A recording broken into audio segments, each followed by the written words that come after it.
live në Real Story ku bëmë një pasyrë ndoshta të zymë, por reale, situatës të shqiptarëve në Maqedoninë e Veriut, pas të raundit parë zgjedhjeve lokale, vetëm lokale nuk kishën, me sa duket ka qenë edhe një situatë shumë e fortë politike, e cila rrëzoi ndoshta gurin e fundit të një miti që ishte ngritur atje pra sa i përket situatës së shqiptarëve. Baton, fjala për ty, dogoniste nga ajo që thashi. Desha të them Shqipëria dhe Maqedonia.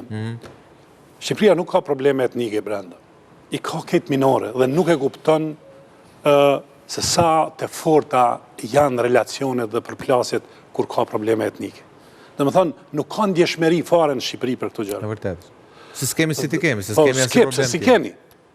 Por elita, jemi pjesa më homogjene e kombit. Elita qeveritare duhet me bë përpjekje me kuptu çfarë janë problemet etnike.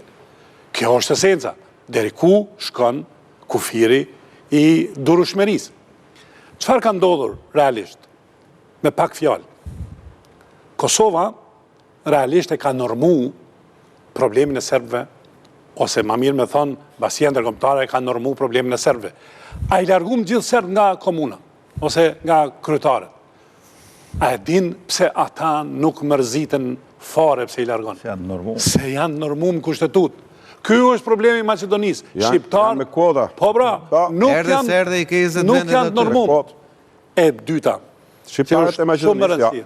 Shqiptarët e Maqedonisë janë, edhe janë 10 fishi, që krahasim me serbët e Kosovës, ishin fishi tyre. Krahasohet fare.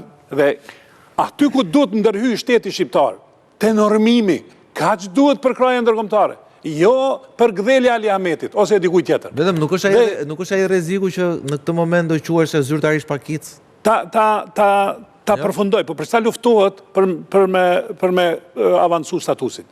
Ku ka qenë problemi i kësaj periudhe me LSDM dhe me Gruevskin, jo me Mickovsin? Ti ke pas 10 ministra shqiptar. Ti ke pas një marrëdhënie këtë miqësore me Maqedonasin. Dhe çfarë ke prodhuar ti? Ti ke prodhuar një qeverisje e cila e ka ngritur nacionalizmin Maqedonas. Dhe që siç po është jeti, kur s'ki norma juridike në kushtetut, kur rritet nacionalizmi, ti fshin të gjitha.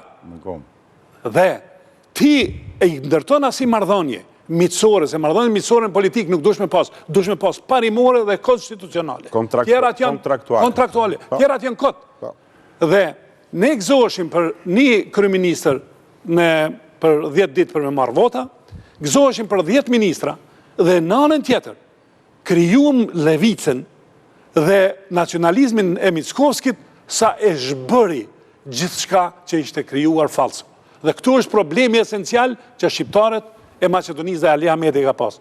Dhe ka pas shansin me bë universitet fort, ka pas shansin që shqiptarët mos jenë korruptuar, ka pas shansin plot gjëra që s'du t'i përmend.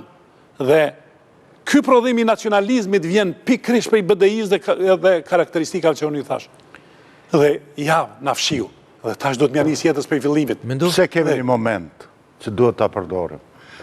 Rezistenca e qeverisë tanishme që bullgarët mos të futen kushtetut, nuk ka të bëjë me bullgarët, po ka të bëjë me tendencën historike të tyre, që herë fshehin, herë nxjerrin se Maqedonia është shtet etnik i Maqedonasve. Pikë. Formulimet bajate se shoqëria është multietnike është karakteristik biologjik. Shteti është multietnik. Ne kemi mundësin, po duhet, më falë. Duhet jetë, se kemi shoqëri multietnike. Ne kemi një mundësi që këtë kërkesë është kushti i fundit për Maqedoninë për me hapë negociatat. Pse ai se bën këtë? Pse Serbia me 4 kamë është ullë në Maqedoni? Pse Serbia jep ndikim të madh Maqedoni? Ta parandaloj këtë sokol. Për shkak se mbi 90.000 Maqedonas kanë dokumentet e shtesisë bullgare, ai dokument është marrë me nënshkrim të deklaratës së gjyshi, stërgjyshi apo gjyshja. Dhe në një moment, se s'është ai plot fuqishëm, nuk është ide, unë mendoj se fatkeqësinë Mickovski sjell popullit vet. Popullit vet. Nuk diskutohet. Nëse fatkeqësi, nëse e shikojmë me suqesh se kjo organizim politik. Pra, që themi integrimi europian, NATO tjerë. Po ndoshta ai ka bindjen që drejtimi tjetër është pak më i mirë për të. Po, ka pas plotësi ai, në Jugosllavi dhe kanë përfunduar keq. Këta 100.000 Nëse krijojnë një parti politike, do krijojnë. Sigurisht. Është Bullgaria aty. Nuk është ajo Bullgaria shekullit 19, është Bullgaria shtet. Dhe do bëjnë një parti politike. Dhe ajo parti politike zgjedh e para minimumin do të ketë 15 deri 20 deputet. Dhe shqiptarët minimumin e kanë 35, 37 dhe 38. Dhe kjo është një koalicion i mundshëm, një trusni e jonë, e vërtet politike, jo trusni me kërcënime të fjaloreve banale, mund të jep efekte të mëdha të bindjes të bashkësisë ndërkombëtare se kjo qeveri duhet ikë. Mendu, se s'kemi shumë minuta, por sepse ti kapi një moment shumë interesant. Pse? Skënder, nëse më korrigjon nëse e kam gabim, po besoj jo, kryeministri Rama ka mbajtur disa herë qëndrimet ashpra ndaj Bullgarisë. Ndërkohë që edhe më tash për se ç'duhet. Edhe më këtë thojeni ju. Por ideja është pra menduj thot me drejt që ka një shumicë jo të vogël, maqedonësh me pasaporta bullgare, cilët nëse pasese për mund të bëjnë baza për një partije etnike bullgare atje, çka do të përbënte, sipas menduit një mundësi të mirë koalicioni me shqiptarë, sepse shqiptarët e bullgarët, siç e ka thënë Rama, koalicioni, shteti multietnik. Rama ka thënë një gjë të saktë, shqiptarët e bullgarët nuk kanë probleme me njëri tjetrin, s'kan pas kurrë. Por nga ana tjetër ka kritikuar ashpër janë parë si aleat kundër Serbisë. Po vetëm kaq, po një pjesë e rilindjes tonë është trehun sot në momente të vështira. Në fillim të shekullit, fut shekullit 19, fillim shekullit 20. Pra, po nga ana tjetër ka kritikuar ashpër Bullgarinë. Pra, mendojnë që diçka duhet, Tirana duhet të korrigjojë diçka. Nuk po themi të thrasi mendjes, po duhet të korrigjojë diçka. Në radhë parë me qëndrimin e saj, pastaj me Kosovën muhabeti është më i komplikuar, po. Me Kosovën politike flas. Po kujtoj që përplasja ka ndodhur në momentin kur nuk ishte bërë ai që quhesh decoupling. Pra, kur Maqedonia ne na mbante, pra ishin të dy fatet lidhura bashkë. Na frenonte në proces të integrimit, sepse Bullgaria kishte probleme me Maqedoninë dhe me që do të duhet të ishin dy shtete që të ecnin dhe Brukseli thoshte unë nuk mund t'ju fus një nga një këtu brenda, po do vini dy nga dy, sepse unë kështu e kam. Kritika Ramës motivoi nga kjo. Po, dhe unda rasti shqiptar nga rasti Maqedonas, ne u bëm pa prit mas më të mirë të klasës siç jemi dhe sot dhe po i hapim gjithë kapitujt. Domethënë është zgjidhur ajo krizë kur ai u përplas edhe me presidentin bullgar dhe ne e dim që Bullgaria madje shprehu dhe një lloj habie si ka mundësi, ne kemi qenë një nga sponsorat rajonal të integrimit të Shqipërisë dhe ju na godisnin ne.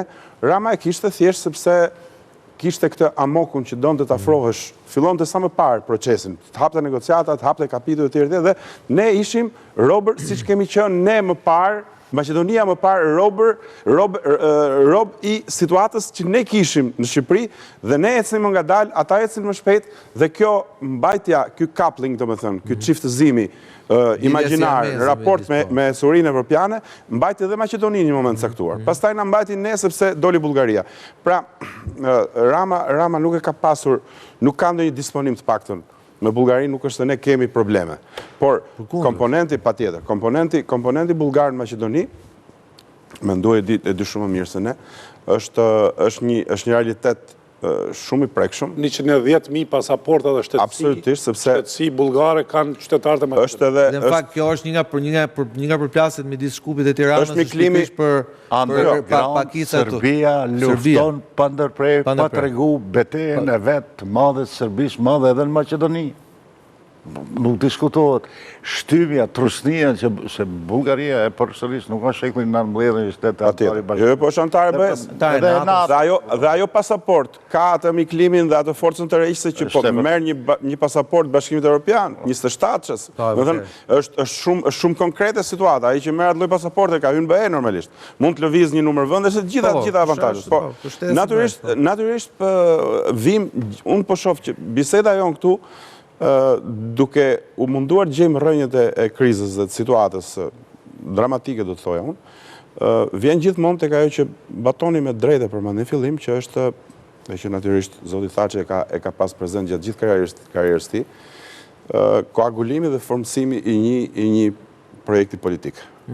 Që të kalohet nga shteti multietnik i intencioneve në shtetin multietnik të tabelave, semaforëve dhe rregullave. Po kjo, a mundet ta bëjnë këtë vetëm, mungesa një universitetit fort gjuhës shqipe dhe një sistemi arsimor i cili të ketë jo vetëm dignitetin që duhet